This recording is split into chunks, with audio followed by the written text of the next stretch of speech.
देखिए, आज ही हम लोगों ने सरकार की तरफ से महिला बाल विकास मंत्री ने अपनी स्टेटमेंट दी। जब भी सरकार डरती है, जब भी सरकार को इनको लगता है कि ये फेलियर है, तो अपने मंत्रियों को बिल से निकालते हैं। ये सरकार जो है भगोड़ा सरकार है, जो विपक्ष से डरती है, जो सदन में आने से डरती है, जो सदन में आके विपक्ष के प्रश्नों का जवाब देने से बचती है, भगौड़ों की तरह भागती है। हमारा सिंपल सा सवाल था, सिंपल सी डिमांड है कि प्रधानमंत्री सदन में आए। हमारी सिंपल सी डिमांड है कि हम फर्स्ट आइटम 267 राज्यसभा में और एडजर्नमेंट मोशन लोकसभा में मणिपुर हिंसा पे चाहते हैं कि बहस हो। फर्स्ट आइटम, क्योंकि जो मणिपुर में हो रहा है लगभग 80-85 दिनों से, लोग तो कहते हैं कि 23 अप्रैल को जिस दिन हाई कोर्ट का फैसला आया उस दिन से ही वहाँ पे हिंसा हो रही थी। हम चाहते हैं इन सवालों का जवाब सदन के भीतर आके प्रधानमंत्री दे, होम मिनिस्टर जवाब दे। आखिर ये हिंसा 90 दिनों से हो रही थी, क्या इनपुट जो है आपकी जो गुप्त एजेंसियां हैं, क्या होम मिनिस्टर को भी इसकी जानकारी नहीं थी? क्या प्रधानमंत्री को भी इसकी जानकारी नहीं थी? क्या मुख्यमंत्री को भी उनके प्रदेश में हिंसा लगातार 80-85 दिनों से हो रही है, उनको जानकारी नहीं थी? क्यों छिपाया गया? क्या आप सदन के भीतर आके ये कहेंगे कि क्यों छिपाया गया, किस लिए छिपाया गया? क्या प्रधानमंत्री आके सदन में जवाब देंगे कि क्या आपकी सरकार फेलियर थी? क्या आप ये जवाब सदन के भीतर देंगे कि आपका मुख्यमंत्री कह रहा है कि जो 2 महिलाओं का वीडियो वायरल हो रहा है, जो उनके साथ दुर्व्यवहार हुआ है, जिस तरह से उनके शरीर को असम्मानित किया जा रहा है, मांस को नोचने जैसे एक राक्षसों की तरह जो बिहेव हो रहा है, और सीएम कह रहे हैं कि ऐसे 100 एफआईआर और घटनाएं होंगी, क्या इसकी जानकारी प्रधानमंत्री को नहीं थी? हम लोग की सिंपल डिमांड है और अनफॉर्चुनेट है कि ये लगातार सिर्फ राजनीति कर रहे हैं। प्रधानमंत्री ने जब एक स्टेटमेंट दी, वो भी सदन के बाहर, तो उसमें पहले राजस्थान की बात, छत्तीसगढ़ की बात, हम नहीं कह रहे कि हम रेप के खिलाफ नहीं हैं, अगेंस्ट नहीं हैं, उनके साथ दुख नहीं है।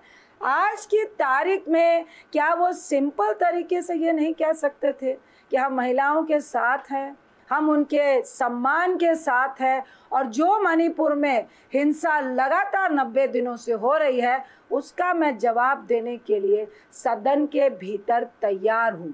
हम लोग की सिंपल सी ये डिमांड है, और मुझे लगता है मैं खासकर इनकी महिला बाल विकास मंत्री साहबा को बोलूँगी, जिन्होंने आज उसको अंतर्राष्ट्रीय मुद्दा, और ये अंतर्राष्ट्रीय मुद्दा है, इंटरनेशनल सिक्योरिटी का मामला है। हम भी तो यही कह रहे हैं कि ये बॉर्डर इलाका है, वियतनाम का बॉर्डर है, वहाँ से ड्रग्स की भी बहुत सारी स्मगलिंग होती है। 90 दिन से हमारे बॉर्डर इलाके में हिंसा हो रही है, तो क्या इसका जवाब सदन के भीतर सरकार को नहीं देना चाहिए? आपकी सरकार भगौड़ों की तरह बिहेव क्यों कर रही है? ऊपर से अपने मंत्रियों को बिल से निकालते हैं। अरे मंत्री को भी बुलवाना है तो सदन के भीतर बुलवाइए।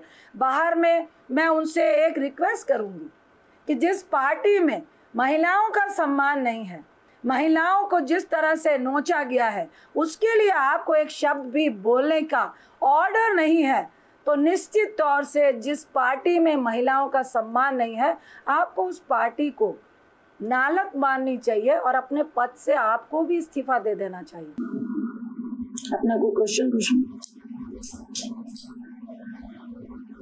जिस तरीके से राजस्थान की सामने आई है, जिसमें स्मृति ईरानी ने कहा, और आपकी एक मिनिस्टर है जिन्होंने किया, या स्टेट का एक्शन वुमेन के ऊपर जो एक्शन किया गया है या उस पर आप कैसे देखते हैं? देखिए, मैं सिंपल शब्दों में कहूँगी कि आज की तारीख में आप राजस्थान की बात कर रहे हैं, छत्तीसगढ़ की बात कर रहे हैं, उत्तर प्रदेश की बात क्यों नहीं कर रहे हैं? दिल्ली की बात क्यों नहीं कर रहे हैं? मध्य प्रदेश की बात क्यों नहीं कर रहे हैं? हरियाणा की बात क्यों नहीं कर रहे हैं? क्योंकि सवाल राजस्थान का, छत्तीसगढ़ का सवाल ये नहीं है कि जहाँ पे कांग्रेस की सरकार है, जहाँ पे भाजपा की सरकार है। सवाल ये है महिला के साथ जिस तरह का अमर्यादित व्यवहार हुआ है और जो मणिपुर पे हो रहा है, जो हमारा अंतर्राष्ट्रीय बॉर्डर है, जहाँ पे वियतनाम है, जहाँ पे और बहुत सारी बातें हैं, और 90 दिन से आप हिंसा को रोकने में फेलियर हुए हैं, तो वहाँ पे आप इन बातों को डाइवर्ट करने की कोशिश कर रहे हैं।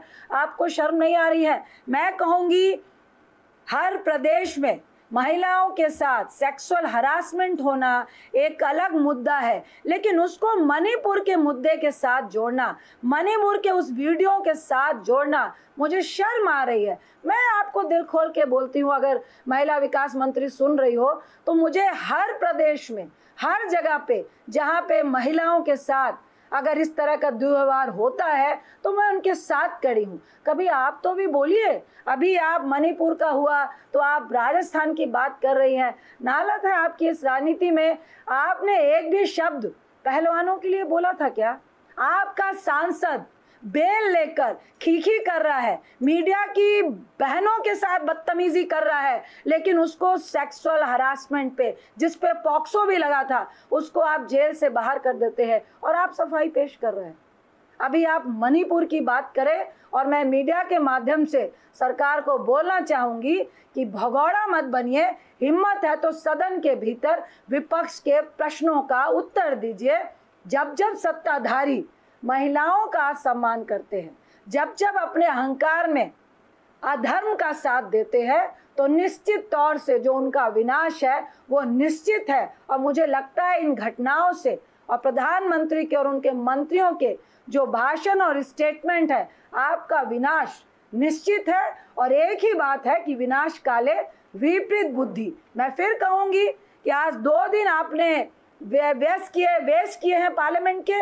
हम फर्स्ट आइटम 267 एडजर्नमेंट मोशन में जो अति महत्वपूर्ण है, मणिपुर का जो इशू है, 150 लोगों की डेथ हुई है, 50,000 लोग लगभग बेघर है, लगातार वहाँ पे हिंसा हो रही है, इंटरनेट बंद है, एक दूसरे विलेज में लोग बंकर बना कर लड़ाइयाँ कर रहे हैं। उनके पास जो आर्म्स है, जो हम लोगों को सूचना मिल रही है, वो आपके पुलिस के पास भी नहीं है। जो महिलाओं के साथ व्यवहार हुआ वो पुलिस से छीन के लेके गए। उनके बेटे को भाई को मार दिया गया, पति को मार दिया गया। इन सवालों का जवाब हम सदन में चाहते हैं।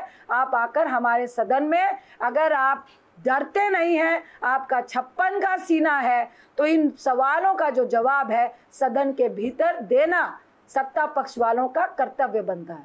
वेस्ट बंगाल के जो मुख्यमंत्री है, उन्होंने अपने टीएमसी के यूथ कार्ड को संबोधित करते हुए कहा कि बीजेपी, क्योंकि प्रधानमंत्री मोदी जी मणिपुर के ऊपर, बंगाल के ऊपर बात कर चुके हैं, तो जो बीजेपी का कार्डर है वो एक स्टेज इवेंट करेगा कैमरे के सामने ताकि दिखा सके इन चीजों को।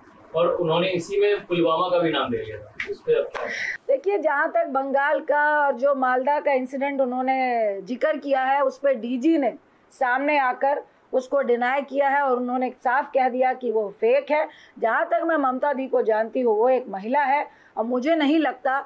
देखिए, मैं फिर बोलूँगी कि मैं ये नहीं कहती कि किसी भी प्रदेश में महिला के साथ बदतमीजी नहीं होती है, लेकिन हम उसके साथ खड़े हैं, एक जनप्रतिनिधि उसके साथ खड़ा है, ये बहुत महत्वपूर्ण होता है।